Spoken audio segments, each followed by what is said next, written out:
Newport Beach, Newport Hyatt Regency with Nicole Buss, the Let Love Tour, and we're talking about his new book, a New York bestseller.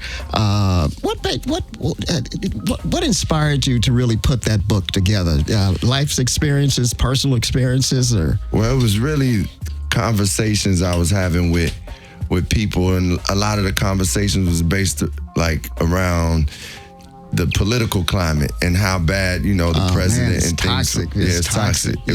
So the toxic political climate was it was like infesting our hearts and our spirits. Right. And I felt like we need some antidote. We need some things that's positive. We gotta talk about positive things and figure out what is our responsibility in a time where there is all this discourse and all this craziness going on. Yeah. What can we do as individuals and as a community and as a nation to be better? And I felt like the application of love was what I was talking about. And that means an action item. I think activists like Angela Davis and Assata Shakur and Dr. Maya Angelou, that's love, what they were doing. Yeah.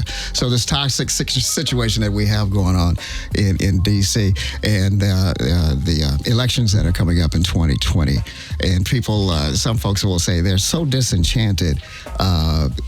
They may say, well, my vote didn't count the last election. Why should I even bother to vote this time? But that's not the way we should go about this. Yeah, we can't give up on life. You don't give up on the country or your people. Yeah.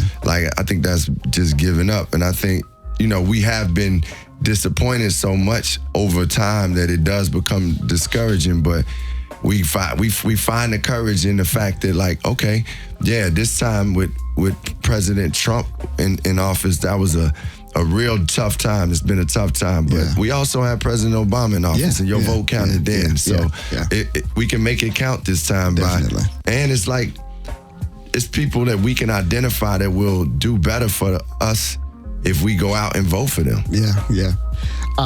Coming up in Chicago on the South Side, a lot of music in the house.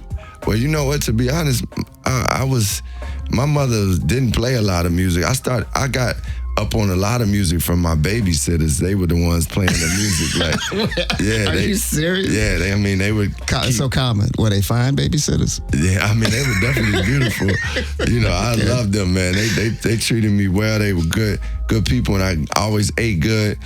And they made me this homemade ice cream, and it was just really. That's what you remember, right? I remember, but the music, I remember seeing covers like Minnie Riperton and Shaka Khan, and of course Stevie Wonder and Earth, Wind and Fire and the Commodores.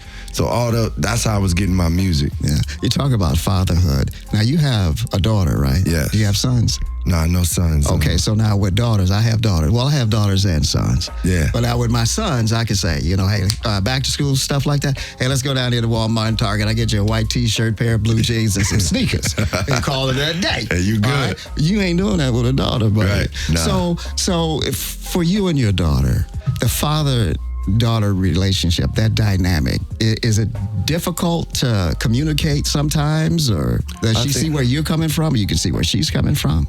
I feel like I'm a pretty open communicator, and she's been open with me. Right. I think the father-daughter connection is so strong. Even at times when we didn't say things, you could feel things. And I also believe that in our communication and us being open and honest is bettered our relationship. Yeah. Of course, it's times where she had to probably get up the strength and the courage to be able to say things that weren't positive about me. Right. That takes a lot to be able to tell your parents, I'm disappointed in you, or I feel like you failed me at this point, or this and that. So, and she has said those things, but we've been able to grow through it before in times. So when your daughter says something like that to you, I know I've had those types of conversations because we kind of raise each other. Am I right about that? Yeah, they raise you raise them in certain ways. That's wisdom right there, because you will learn from your children if you're open enough. And you also have to understand, especially, my daughter's my only child right now, and it's I had to learn. I'm learning what it is to be a father, especially when she and I, her mom, we weren't together after 2 years. Okay. So it's like I have to learn and I know that I don't know everything, but I know that I love you. Yeah, so let me figure out now, and I will make some mistakes, but know I'll be here for you in the best of moments, the mid moments, and the worst of moments. Yeah. You will always be my daughter and always have that love. So I give that. Right. But it is, people are people, and one thing I learned about in just in the relationship with my daughter is the fact that she has experienced things and she sees things the way she sees them, and I have to honor that. Okay. How old is she? 21. Okay. All right. Cool. Yeah. Let Love tour tonight. Newport Heights Regions. I didn't hit something. Newport Beach. I hit that one. Yeah. Newport Beach Hyatt Regency. Nicole Bus. What we gonna see tonight, brother? Man, tonight you're gonna see an experience, a presentation of music combined with theater, a journey of a character, but also that character is connected to me, and you will hear and experience sounds of just great musicians giving their all, and we want to go on the stage and light the place up. That's what you'll do. The new project from Common, it's called Let Love, drops August 30th, you said. So I wanted to get in a little snippet of this single. You want to set this up right quick? Yeah, this one is Her Love, featuring Daniel Caesar. It's the first single off the album Let Love, which is due out August 30th. Produced by the late, great Jay Dilla. Y'all check this out. This is Her Love. In the house of love, no lie. Appreciate you more as time goes by.